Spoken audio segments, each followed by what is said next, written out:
أشهد أن لا إله إلا الله وحده لا شريك له وأشهد أن محمدا عبده ورسوله أما بعد أعوذ بالله من الشيطان الرجيم بسم الله الرحمن الرحيم.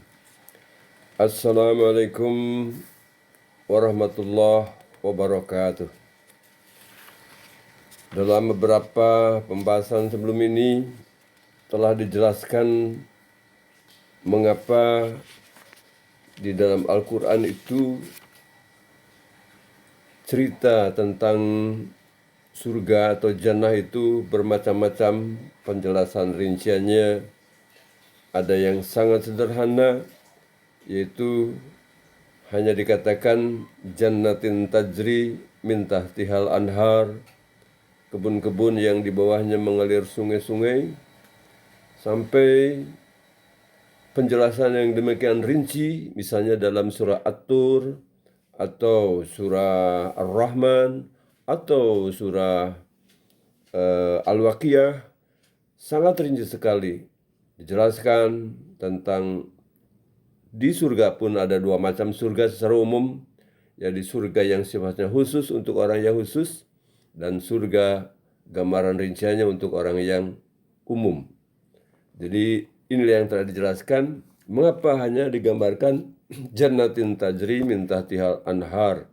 Ini berilah kabar suka, kabar gembira kepada orang-orang yang beriman dan beramal soleh, bahwasanya untuk mereka ada kebun-kebun, yakni kebun-kebun surgawi di sini maksudnya, yang di bawahnya mengalir sungai-sungai. Setiap kali jika diberikan kepada mereka sebagian dari buah-buahan dari kebun itu sebagai rezeki, mereka berkata, inilah yang telah diberikan kepada kami dulu dan akan diberikan yang hampir serupa kepada mereka, dan di dalamnya ada jodoh-jodoh yang suci dan mereka akan kekal di dalamnya. Telah dijelaskan juga masih dalam surah Al-Baqarah, di mana Allah misalkan berkorban di jalan Allah Ta'ala itu, beramal saleh itu, dalam hal ini hubungannya dengan masalah wa mimma razaqnahum yunfikun, dan membelanjakan sebagian direzekikan Allah Ta'ala. Dikatakan dalam surah lain hubungannya adalah dengan masalah ibadah haji, yaitu pengorbanan binatang ternak. Allah Ta'ala berfirman, dikatakan, a'udzubillahi minasyaitonirrajim, la yanalallaha luhumuha wala dima'uha walaki yanaluhut taqwa minkum kadzalika sakhkharaha lakum litukabbirullaha ala ma hadakum wa basyiril muhsinin. Bahwa dalam penyembelihan binatang kurban, yaitu selesai melaksanakan manasik haji, bahwa dagingnya sekali-kali tidak akan sampai kepada Allah Ta'ala, tidak pula darahnya, tetapi ketakwaanmu itulah yang akan sampai kepadanya. Demikianlah Allah hakikatnya kenapa menundukkan, mengkhidmatkan binatang-binatang itu, sehingga kamu memilikinya adalah supaya kamu mengagungkan Allah atas petunjuk yang telah Dia berikan kepada kamu, dan berikanlah kabar gembira kepada orang-orang yang berbuat kebaikan. Jadi jika agama memerintahkan supaya wa mimma razaqnahum yunfikun, membelanjakan harta atau menyembelih binatang kurban pada waktu ibadah haji, itu artinya bukan memberi makan Allah Ta'ala. Jadi bukan artinya memberikan sesaji. Itu hanya sebagai peragaan bukti kecintaan yang sederhana begini. Contohnya, ada seseorang yang, mohon maaf, sedang memadu cinta gitu kan, artinya berhubungan sebagai pasangan kekasih.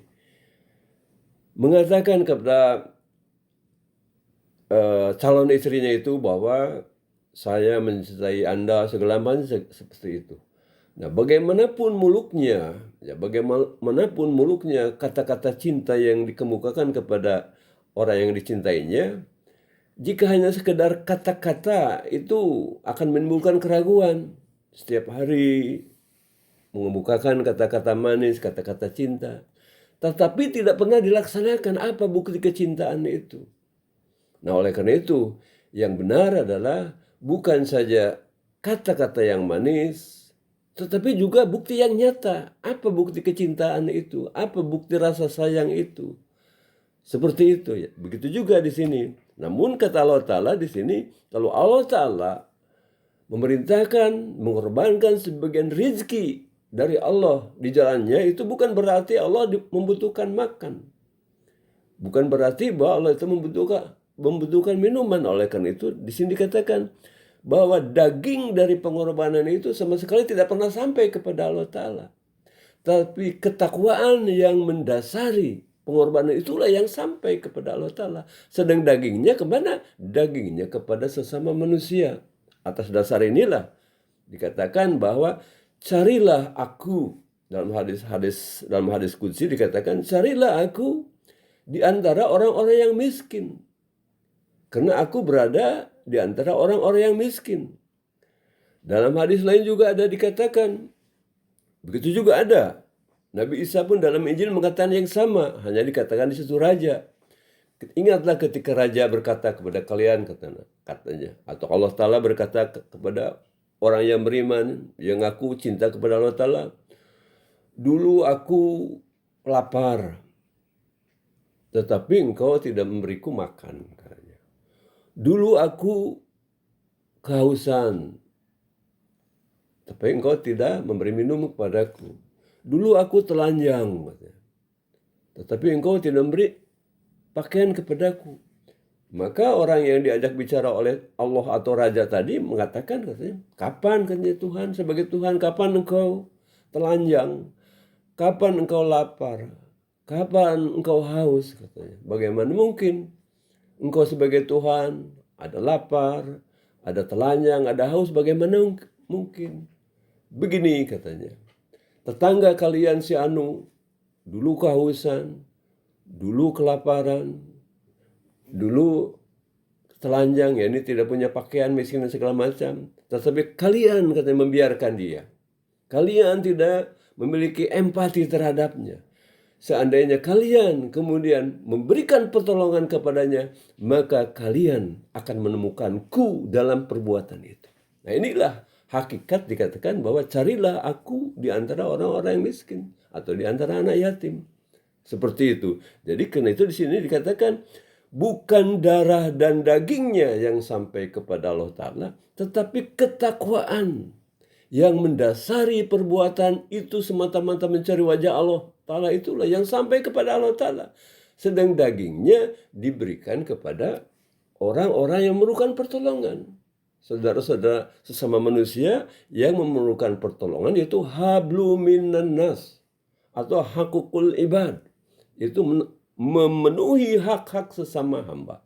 Nah, dalam memenuhi hak sesama hamba ini pula lah telah dijelaskan pula bahwa tamsil orang-orang yang menafkahkan harta mereka di jalan Allah adalah seumpama sebuah biji menumbuhkan 7 bulir, dan pada setiap bulir terdapat 100 biji. Dan Allah melipat gandakannya bagi siapa yang dikehendaki. Dilipat gandakannya tidak pasti, tapi bagi siapa yang dikehendaki. Karena mungkin dalam cara amal salehnya ada kekurangan. Nanti dijelaskan. Dan Allah melipat gandakan hartanya bagi siapa yang dikehendakinya. Dan Allah maha luas pemberiannya, maha mengetahui. Nah, disinilah ada cara yang disebutkan amal soleh, bukan amal salah. Memberi belum tentu amal soleh. Selanjutnya Allah berfirman, orang-orang yang menafkahkan harta mereka di jalan Allah, lalu mereka tidak mengiringi apa yang dinafkahkannya itu dengan menyebut-nyebut perbuatan baiknya, tidak pula menyakiti baik dengan sikap maupun dengan kata-kata, bagi mereka ada ganjaran mereka di sisi Rabb Tuhan mereka. Tidak ada ketakutan pada mereka tentang yang akan datang, dan tidak pula mereka akan berduka cita. Selanjutnya dikatakan, qaulun ma'rufun wa maghfiratun khairum minas sadaqati yatba'uha adzan wallahu ghaniyun halim. Tutur kata yang lembut, ya, memberi ampunan, permohonan maaf, dan memberikan bantuan adalah lebih baik daripada sedekah yang diiringi dengan sikap menyakiti. Dan Allah Maha Kaya, Maha Penyantun. Jadi itu Allah Maha Kaya tapi Maha Penyantun. Begitu juga dalam memberikan daging korban atau apapun pemberian itu harus juga dengan cara yang santun. Soalnya Allah mengatakan, wahai orang-orang yang beriman, janganlah kamu menjadikan sedekah-sedekah kamu sia-sia dengan menyebut-nyebut jasa baik secara mengejek dan menyakiti seperti orang yang menafkahkan hartanya untuk dilihat orang, untuk ria, dilihat manusia, untuk ria. Dan ia tidak beriman kepada Allah dan hari akhir. Maka keadaannya laksana batu licin yang di atasnya tertutup tanah. Ketika hujan lebat turun, bukannya menumbuhkan tumbuh-tumbuhan, malah longsor. Yang tertinggal batu yang keras dan licin, karena ada bekas tanah. Mereka tidak akan memperoleh sesuatu dari apa yang mereka usahakan, dan Allah tidak memberi petunjuk kepada orang-orang kafir. Inilah hakikat falsafah jannatin tajri min tahtihal anhar. Kebun-kebun, hanya diceritakan kebun-kebun secara umum, itu kebun-kebun iman, akan tumbuh jika dialiri dengan amal soleh. Amal soleh itu yang bagaimana? Yang tadi, yang ada tata caranya. Bukan sekedar ngasih, tapi juga disertai dengan sikap yang baik. Lalu selanjutnya dikatakan, misal orang-orang yang menafkahkan harta mereka demi mencari wajah keridhaan Allah Ta'ala dan demi memperteguh jiwa mereka adalah seperti sebuah rabwah atau sebuah bidang kebun di tempat yang tinggi, di rabwah. Jika hujan lebat menimpanya, menghasilkan buahnya berdua kali lipat. Dan jika hujan lebat tidak menimpa pun, gerimis pun cukup untuk membuatnya tetap panen, berbuah. Dan Allah melihat orang lain yang sesuatu kamu kerjakan. Nah, di akhirnya dikatakan, adakah ayyawadu ahadukum? Adakah seseorang di antara kamu ingin mempunyai sebidang kebun anggur dan korma, kebun korma dan anggur yang di bawahnya mengalir sungai-sungai? Baginya dalam kebun itu ada segala macam buah-buahan, tetapi hari tua mendatanginya dan dia memiliki keturunan yang lemah, artinya dia tidak memperbaiki dirinya. Lalu kebun itu ditimpa angin yang mengandung panas dan terbakarlah seluruh kebun itu. Demikian Allah menjelaskan tanda-tandanya bagimu supaya kamu berpikir. Nah, begitu juga bahwa dalam beramal soleh itu ada tata caranya. Tidak setiap pemberian, kebaikan, pembantuan apapun, bahwa itu pasti amal saya, belum tentu. Dilihat niatnya, bagaimana caranya. Oleh karena itu di sini dikatakan, la yanalallaha luhumuha wa ma dimauha walaki yanaluhu taqwa minkum kadzalika sakharaha lakum litukabbirullaha ma ala ma hadakum wa basyiril muhsinin. Dagingnya tidak akan sampai kepada Allah dan tidak pula darahnya, tetapi ketakwaanmu itulah yang akan sampai kepadanya. Demikianlah Allah menundukkan, yaitu mengkhidmatkan binatang-binatang itu menjadi milik kamu. Untuk apa? Untuk mengagungkan Allah Ta'ala. Itu sebagai sarana membuktikan kecintaan kepada Allah merupakan amal nyata. Yang tadi, dulu aku lapar, engkau tidak memberi makan. Kata Allah Ta'ala, dulu aku miskin, engkau tidak memberiku pakaian atau ketelanjang. Jika engkau melihat hambaku, hamba engkau yang melakukan itu, engkau mengkhidmatinya, maka engkau akan menemukan aku padanya. Jadi inilah hal-hal mengapa tadi dikatakan bahwa beriman dan beramal soleh akan menghasilkan keadaan surgawi yang digambarkan jannatin tajri min tahtihal anhar, kebun-kebun yang di bawahnya mengalir sungai-sungai. Insyaallah masalah ini akan kita bahas pada kesempatan berikutnya. Assalamualaikum warahmatullahi wabarakatuh.